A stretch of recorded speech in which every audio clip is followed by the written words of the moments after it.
दोस्तों नमस्कार, स्वागत है आपका एक बार फिर से हिंदू सनातन धर्म में। इस चैनल पर आपको हिंदू सनातन धर्म से संबंधित जानकारियां मिलेंगी, तो हमारे चैनल को सब्सक्राइब जरूर करें, जिससे हम जो भी वीडियो डालें सबसे पहले आप तक पहुंचे। आज हम बात करेंगे, क्या घर में महाभारत रखने से लड़ाई होती है। दोस्तों, बड़े बुजुर्गों से सुनते आए हैं कि महाभारत को घर में नहीं रखना चाहिए और ना ही इसका घर में पाठ करना चाहिए, क्योंकि इससे घर में लड़ाई झगड़े होते हैं। क्या यह धारणा सही है या नहीं, आइए जानते हैं इसके संबंध में कुछ खास बातों के बारे में।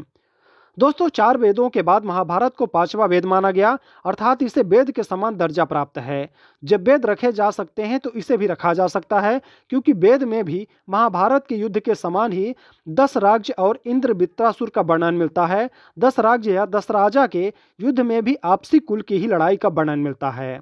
इसके साथ ही इसे कई घरों में दुर्गा सप्तशती, रामायण, पुराण या अन्य ग्रंथ मिलते हैं, सभी में ही युद्ध का वर्णन मिलता है।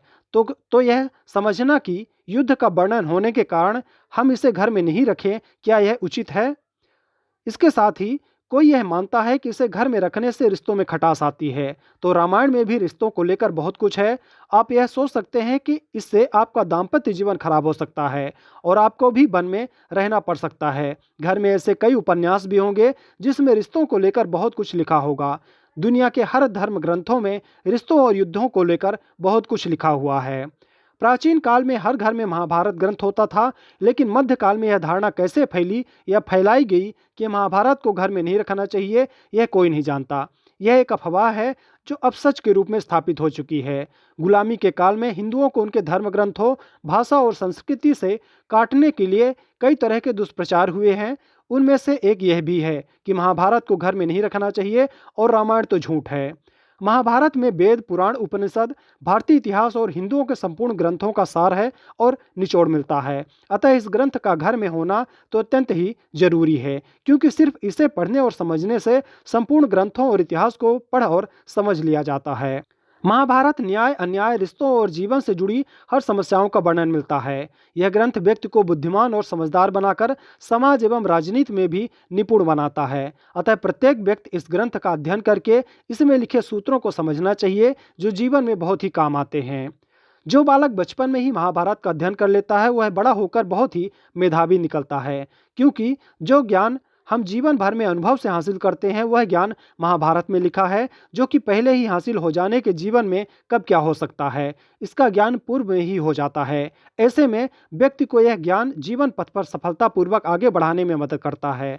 रामायण इस बात पर जोर देती है कि जीवन में क्या करना चाहिए, और महाभारत इस बात पर जोर देती है कि जीवन में क्या नहीं करना चाहिए। इसलिए घरों में दोनों ही ग्रंथों का होना और उन्हें अपने बच्चों को पढ़ाना बहुत ही जरूरी है। महाभारत में श्री कृष्ण के गीता ज्ञान के अलावा और भी कई तरह के ज्ञान शामिल हैं, जैसे पाराशर गीता, धृतराष्ट्र संजय संवाद, विदुर नीति, भीष्म नीति, यक्ष प्रश्न आदि, जो कि बहुत महत्वपूर्ण हैं। हिंदुओं के किसी भी ग्रंथ में यह नहीं लिखा है कि महाभारत को घर में नहीं रखना चाहिए।